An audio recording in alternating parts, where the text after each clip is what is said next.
मैंने कल्पना की जिस समय नोटबंदी हुई किस कदर उखाड़ पछाड़ मची हुई थी, किस तरह लोग लाइनों में लगे हुए थे, त्राहे त्राहे मची हुई थी। उस समय उस माहौल में मैं क्या लिख सकता था। मैंने कुछ पंक्तियां लिखी मित्रों, और आपका आशीर्वाद चाहता हूं। इसमें मेरी अपनी भावना भी नहीं है, जन भावना भी है। बस कविता यहां से शुरू होती है। सुनना, मैंने कल्पना की उस समय जो 500 का नोट 1000 का नोट बंद किए गए थे, मैंने कल्पना की वो 500 का नोट 1000 के नोट से बात कर रहा है। और बात क्या कर रहा है? बस तो 500 का नोट 1000 के नोट को डांट रहा है कि 500 का नोट बोला 1000 के नोट से, अभी 1000 के 500 का नोट बोला 1000 के नोट से, अभी 1000 के न मंदिर के रहे न मजार के। वाह वाह वाह। 500 का नोट बोला 1000 के नोट से, अभी 1000 के न मंदिर के रहे न मजार के। भीड़ में घुस के और चिल्ला मोदी मोदी मोदी। 500 का नोट बोला 1000 के नोट से, अभी 1000 के साले ना मंदिर का है ना मजार के। भीड़ में घुस के और चिल्ला मोदी मोदी मोदी। आ गया तो उसने सबसे पहले तेरी कब्र खोदी। भीड़ में घुस के और चिल्ला मोदी मोदी मोदी। आ गया तो उसने सबसे पहले तेरी कब्र खोदी। भैया जवानी भर देता था बूढ़े में। भाई 1000 के नोट में ताकत थी। भैया जवानी भर देता था बूढ़े में। जाप डूब मर गंगा में, ये जल के मर कूड़े में। डूब मर गंगा में या जल के मर कूड़े में। देश को खूब उलझाया तूने नए और पुराने में। अबे कोई कसर नहीं रखी अपने साथ मुझे भी बिना बात मरवाने में। देश को खूब उलझाया तूने नए और पुराने में। अबे कोई कसर नहीं रखी अपने साथ मुझे भी बिना बात मरवाने में।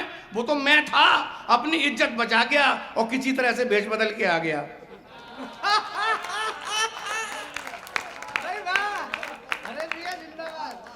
देश को खूब उलझाया।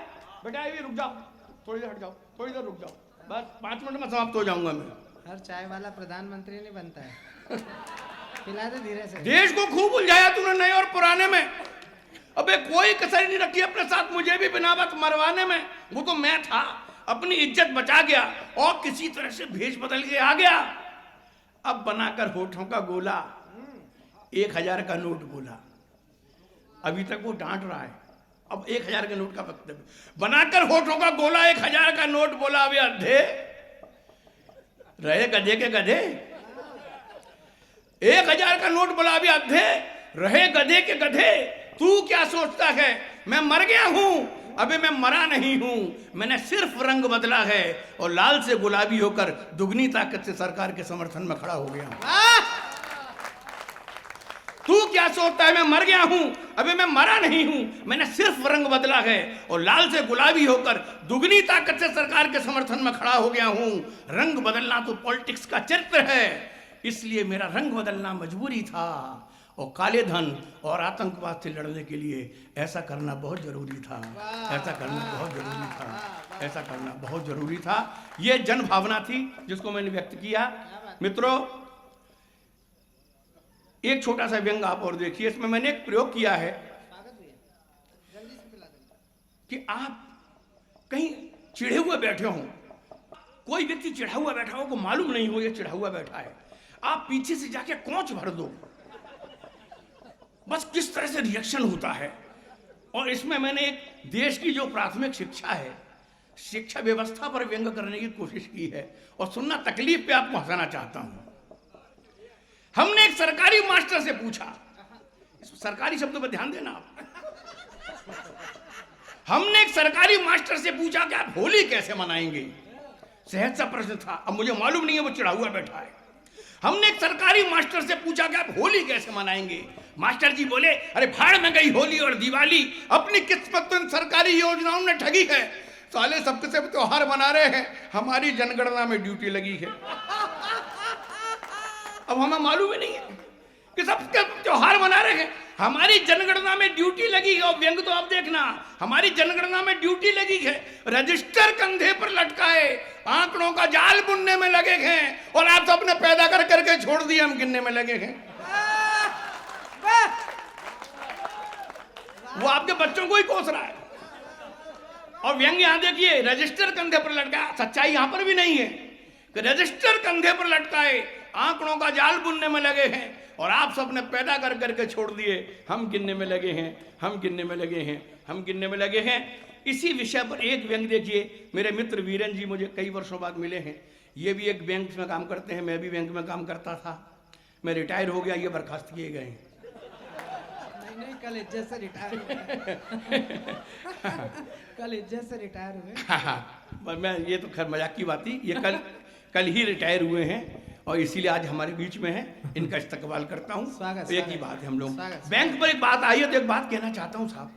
पिछले दिनों आपने देखे होंगे परिवर्तन, सरकार ने ऐसे चेंजेस किए, ऐसे ऐसे अंचलों में बैंक की ब्रांचें खोली हैं जहां लोगों ने आज तक रेल नहीं देखी। भारत में ऐसी जगह है भाई साहब बहुत, छत्तीसगढ़ के इलाके हैं जहां लोगों ने रेल नहीं देखी, वहां पर भी बैंक की ब्रांच खोल दी साहब। तो रायपुर के जोनल ऑफिस में स्टेट बैंक के एक आदिवासी बिल्कुल बदन में केवल एक फटी सी लगोटी थी विकास के नाम पर, वो लगाए हुए हाथ में अमेरिकन ब्रीफकेस लेके घुसा। तो खिड़की से डीजीएम ने देखा और डीजीएम से बोला, यार अपने सरकार में ऐसी बातें नहीं है, बड़े बड़े जीनियस लोग पड़े हुए हैं, देखो ऐसी जगह ब्रांच खोली है जिसमें पहनने को कपड़े नहीं है और देखो अमेरिकन ब्रीफकेस इसके हाथ में कितना विकास हुआ है। तो डीजीएम बोला, सर वो आदिवासी नहीं है, अपनी फलानी ब्रांच का सीनियर मैनेजर है, लोन की वसूली पे गया था।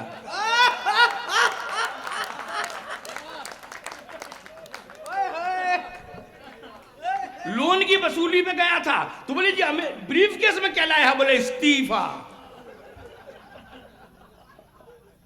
सब बड़े बड़ी सब तकलीफें हैं। देखिए मैं जो बात कहना चाहता है इसका शीर्षक है मिड डे मील। उसी विषय पर मैंने कहा था आपको कविता रखता हूं। सरकारी विद्यालयों में मिड डे मील मध्याह्न भोजन परोसा जाता है और एक शर्त होती है साहब को स्वादिष्ट होना चाहिए, स्वादिष्ट नहीं होगा तो कार्रवाई हो जाती है। तो साहब एक स्कूल का चित्र आपको दिखाता हूं, शब्द चित्र है, आपको अच्छा लगे तो व्यंग आगे पूरा सुनाऊंगा। एक शब्द चित्र देखिए जो स्कूल का मैंने देखा, जो मैंने देखा वीरन जी वो आपको दिखाता हूं कि चपरासी खीर के पतीले पर दंड पेल रहे हैं, कि चपरासी खीर के पतीले पर दंड पेल रहे हैं, हेडमास्टर रोटी बेल रहे हैं।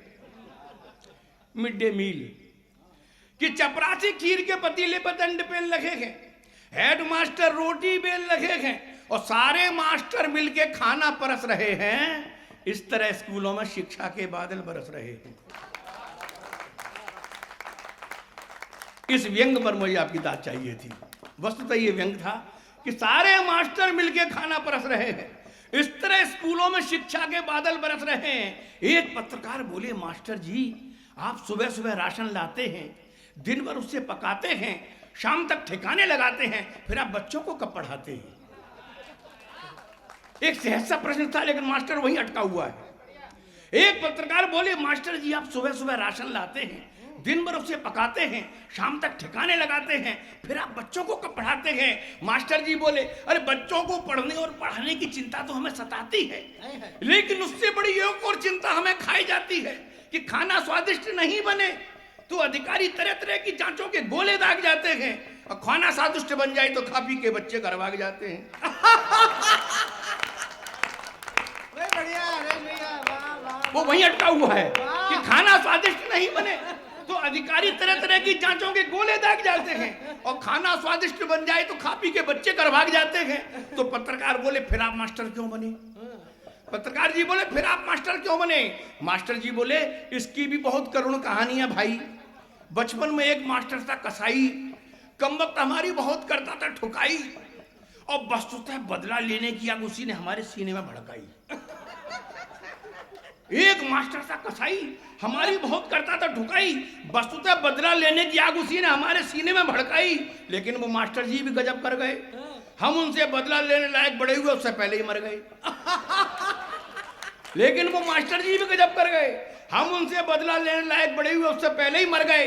तो हमने भी कसम खाई, हम भी बनेंगे कसाई और उसी तरह से बच्चों की करेंगे ठुकाई।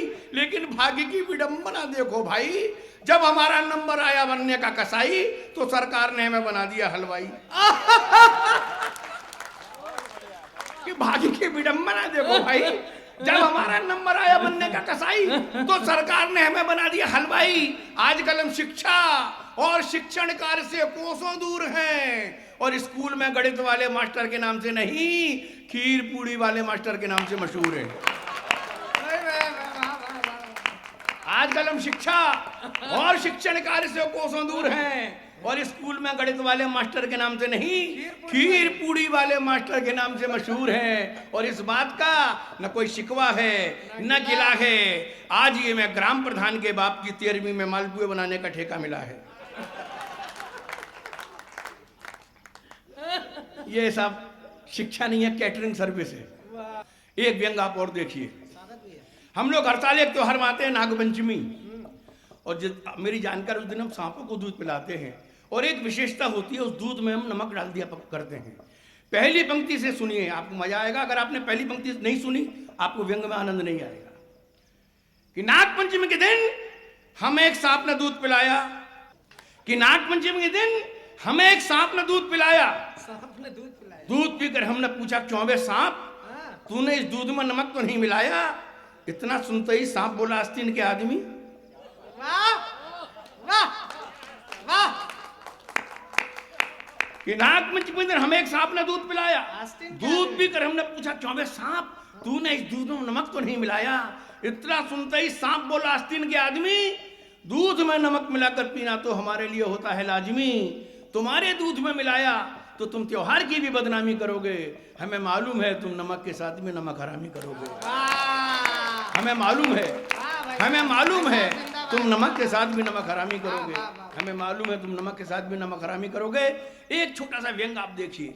आप लोग राजनीतिक जीवन में आदित्य जी हैं, आप लोग सब राजनीतिक जीवन भी एक जीवन है, बड़ा अच्छा काम कर सकते हैं। आपने जिंदगी जी होगी। मैं पढ़ता था, हमारे गुरुजनों ने मैं पढ़ाया, नेकी कर और कुएं में डाल, भलाई करता जा भूलता जा। मैंने तदनुसार जिंदगी जी दादा भाई। आदित्य जी तो कुछ पंक्तियां मैंने लिखी, वो सुनिएगा। इसी मुहावरे का बस मैंने इसको एलोबरेट किया है, सुनिएगा। ये क्या कहा, नेकी कर और कुएं में डाल। कि क्या कहा, नेकी कर और कुएं में डाल, लेकिन सुन प्यारे लाल, कब तक इन आदर्शों को उड़ेगा बिछाएगा? समझ जा नहीं तो पछताएगा। तू नेकियां ही करता रह जाएगा, और तुझे तेरी नेकियों समेत कोई कुएं में धकेलाएगा।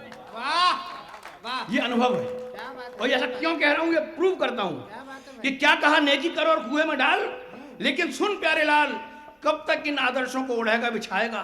तू समझ जा नहीं तो पछताएगा। तू नेकियां ही करता रह जाएगा, और तुझे तेरी नेकियों समेत कोई कुएं में धकेलाएगा। पर यह मत समझना कि मैं तेरी आस्थाओं को तोड़ रहा हूं, क्योंकि ये बात मैं कुएं में से ही बोल रहा हूं। पर यह मत समझना कि मैं तेरी आस्थाओं को तोड़ रहा हूं, क्योंकि ये बात मैं कुएं में से ही बोल रहा हूं। ये बात मैं कुएं में से ही बोल रहा हूं। एक छोटा सा व्यंग और रखता हूं, स्थान लेता हूं अपना। भाई शशिकांत जी ने आज बहुत अच्छा संचालन किया है, और बहुत शब्दों की मर्यादा तो हमेशा रखते हैं।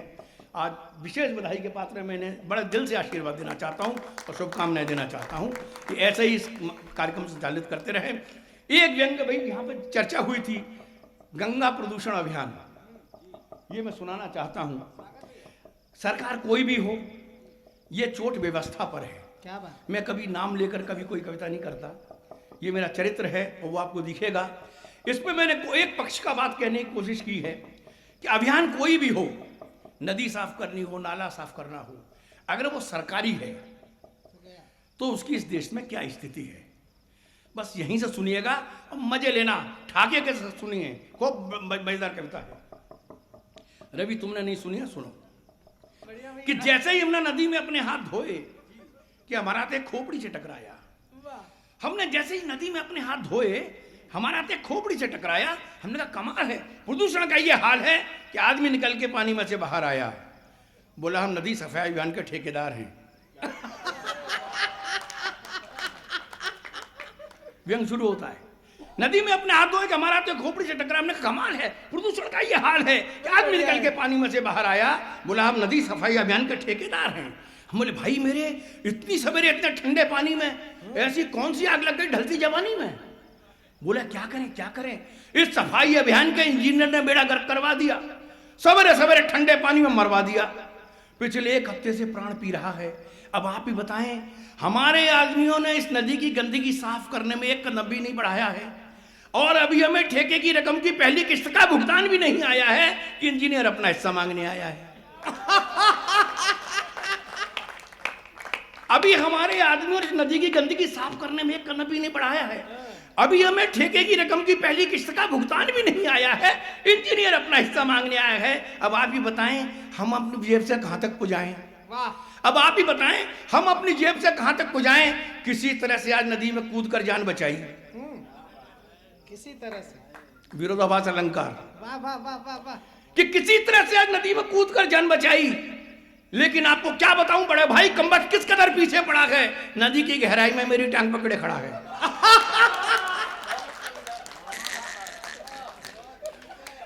कि किसी तरह से आज नदी में कूद कर जान बचाई। लेकिन आपको क्या बताऊं बड़े भाई, कमबख्त किस कदर पीछे पड़ा है। नदी की गहराई में मेरी टांग पकड़े खड़ा है। हम बोले जी इंजीनियर जी बाहर आइए, बाहर आइए। व्यंग पर आपका आशीर्वाद चाहूंगा। हम बोले इंजीनियर जी बाहर आइए, बाहर आइए। आप व्यर्थी नदी में पड़े हैं, आपके लिए तो पानी हम चुल्लू में लिए खड़े हैं। वाह वाह वाह वाह। हम बोले इंजीनियर जी बाहर आइए, बाहर आइए। आप व्यर्थी नदी में पड़े हैं, आपके लिए तो पानी हम चुल्लू में लिए खड़े हैं। इतना सुनते इंजीनियर भारत सरकार की तरह जगा और पानी में से छपाक से होगा। बढ़िया भाई साहब। इतना सुनते इंजीनियर भारत सरकार की तरह जगा और पानी में से छपाक से होगा। बोला हम नदी सफाई अभियान के इंजीनियर हैं, फिलहाल ड्यूटी पर हैं। हम सफाई अभियान के इंजीनियर हैं, फिलहाल ड्यूटी पर हैं। हम क्या कमाल है, आप इंजीनियर हैं फिर भी ड्यूटी पर हैं। हमने कहा कमाल है, आप इंजीनियर हैं फिर भी ड्यूटी पर हैं। बोले ठेकेदार की बातों पर ध्यान मत दीजिए, इस नदी की खूबसूरती का जायजा लीजिए। हम बोले महान ओ डियर, तुम जल्लाद हो या इंजीनियर? महान ओ डियर, तुम जल्लाद हो या इंजीनियर? पानी पर कौवे उड़ रहे हैं, लाशें बह रही हैं और आपको नदी में खूबसूरती दिखाई दे रही है। तभी एक लाश उठ बैठ गई पानी में। बाबूजी लाश नहीं है, बंदा है। बंदा घाट का सीनियर मोस्ट पंडा है। पानी पर कौवे उड़ रहे, लाशें बह रही हैं, आपको नदी में खूबसूरती दिखाई दे रही है। तभी एक लाश उठकर बैठ गई पानी में। बाबूजी लाश नहीं है, बंदा है। बंदा घाट का सीनियर मोस्ट पंडा है। सवेरे सवेरे हाँफता हुआ ठेकेदार और उसके पीछे पीछे भागता इंजीनियर। हम समझ गए गड़बड़ घोटाला है, दाल में काला है। अरे मर थोड़ी गए थे, हम तो पानी पर पड़े पड़े कमबख्तों की बातें सुन रहे थे। अरे हम मर थोड़ी गए थे, हम तो पानी पर पड़े पड़े कमबख्तों की बातें सुन रहे थे। साले हिस्से बांट के बच्चे, श्लेष अलंकार का इससे बेहतरीन प्रयोग नहीं हो सकता। मित्रों अगर अच्छी लगा तो पूरी सदन की तालियां मुझे चाहिए। कि हम मर थोड़ी गए थे, हम तो पानी पर पड़े पड़े इन कमबख्तों की बातें सुन रहे थे। साले हिस्से बांट के बच्चे, हमारी वर्षों की मेहनत पे पानी फिरवाओगे, अकेले ही अकेले नदी साफ कर जाओगे। वाह वाह वाह वाह भैया, ये आप हमारी वर्षों की मेहनत पे पानी फिरवाओगे, अकेले ही अकेले नदी साफ कर जाओगे। और ठीक है बेटा, नदी साफ कर जाओगे लेकिन निकल के तो घाट पे ही आओगे। ठेका नदी का मिला है केवल, नदी साफ कर जाओगे निकल के तो घाट पे ही आओगे। घाट का ठेका हमारे पास है, यही तो आखिरी आस है। अभी मैं एक हूं, समझ ले, नहीं तो और पंडों को बुलाऊं। अभी मैं एक हूं, समझ ले, नहीं तो और पंडों को बुलाऊं, फंस जाएगा। और बेटा अब तो नदी पुलिस भी है, अगर उसका दरोगा ने सुन लिया तो रकम के साथ साथ तेरा खून भी पी जाएगा। तभी घाट पर हुआ जोरदार हंगामा। ठेकेदार को ढूंढता आया खादी का कुर्ता पजामा। किसी का नाम नहीं लेता मित्रों, राजनीति पर व्यंग है। क्या अभी घाट पर हुआ जोरदार हंगामा, ठेकेदार का ढूंढता हुआ आया खादी का कुर्ता पजामा। आते ही बोला ठेकेदार का बच्चे, जिस दिन से ठेका दिलवाया तुझसे नजर ही नहीं आया है। ठेकेदार के बच्चे, जिस दिन से ठेका दिलवाया उस दिन से नजर ही नहीं आया है। ऐसे निभाएगा तो ठेकेदारी कर पाएगा, अभी नदियां और भी साफ होनी है। ये सुनकर ठेकेदार ने अपना सिर बड़ी जोर से घाट पर पटका कि सब चुप हो जाओ, कमबख्तों तुम सबको समझना है। हे भगवान, ये नदी सफाई अभियान या दुर्घटना है। वाह वाह भाई साहब, वाह वाह। सब चुप हो जाओ कमबख्तों, तुम सबको समझना है। हे भगवान, ये नदी सफाई अभियान या दुर्घटना है, किसी को नदी की चिंता नहीं है। तो इस पूरे वायवेले पर, इन सारे अभियानों पर आपके इस कवि की यही अनुभूति है। ये भ्रष्टाचार का प्रदूषण है अथवा प्रदूषण की राजनीति है। ये भ्रष्टाचार का प्रदूषण है अथवा प्रदूषण की राजनीति है। बहुत बहुत धन्यवाद। क्या बात है। मित्रों, हरेश चतुर्वेदी जी का जैसा मैंने परिचय दिया था, अगर व्यंग की पेनी धार वैसी महसूस हुई हो तो एक बार उन्हें भी महसूस कराइए।